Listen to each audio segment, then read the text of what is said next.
എങ്ങടാ? അല്ല വാലന്റൈൻസ് ഡേക്ക് അല്ലേ, നമ്മളപ്പോൾ അവളായിട്ടൊന്ന് പുറത്തോട്ടേ. നീ എങ്ങോട്ട് പോകണമെന്നില്ലേ? അവക്ക് പെണ്ണില്ലല്ലോ. പോടാ. എന്തേ? അമ്മ സിംഗിളല്ലേ? അശ്ശേ, നീ സിംഗിളാ? സിംഗിളാക്കിയതല്ലേ എല്ലാവരും കൂടെ? സിംഗിളായിട്ട് നടന്നാൽ മതി മോനെ, ഒന്ന് മിംഗിളാവണ്ടേ? ശരിയാ, മാധവ് സിംഗിളാ. എങ്ങനെയാ മാധവ് സിംഗിളായെന്ന് ആരെങ്കിലും ഒന്ന് ചോദിച്ചിട്ടുണ്ടോ? ഏട്ടൻ എപ്പോഴെങ്കിലും അതൊന്ന് അന്വേഷിച്ചിട്ടുണ്ടോ? ആ പഴയ കഥയൊന്നും ഏട്ടൻ അറിയില്ല. 14 വയസ്സിൽ രുക്മിണിക്ക് ലെറ്റർ എടുത്ത് തന്നെ വീട്ടിൽ പിടിച്ചപ്പോൾ അച്ഛനെ മടലൊട്ടി അടിച്ചേ. എന്നിട്ട് ബോയ്സ് സ്കൂളിൽ കൊണ്ട് ചേർത്ത്. പോട്ടെ, ഒന്നും പോരാത്തതിന് എൻ്റെ ബോയ്സ് കോളേജിൽ കൊണ്ട് ചേർത്ത്.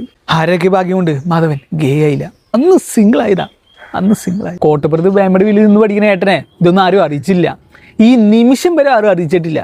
2-3 കൊല്ലമായിട്ട് ഡേറ്റിംഗ് ആപ്സിന് ഞാൻ കൊടുക്കുന്ന സബ്സ്ക്രിപ്ഷൻ്റെ ചാർജ് ഉണ്ടല്ലോ, അത് ഏട്ടൻ്റെ 1 മാസം സാലറിക്ക് മേളിൽ വരും. ബംബിളിൽ നിന്ന് അവർ മെസ്സേജ് അയക്കാം, മാധവനെങ്കിൽ സ്വൈപ്പം കേരളത്തിൽ പെണ്ണുങ്ങളില്ലാന്ന് പറഞ്ഞിട്ട്. എന്നിട്ട് എൻ്റെ അടുത്താ വാലന്റൈൻസിക്ക് എന്താ പരിപാടി ചോദിക്കണം. വേണ്ടായിരുന്നു ഏട്ടാ, വേണ്ടായിരുന്നു. ആ പട്ടിക്കൊരു പെണ്ണ ഇവിടെ.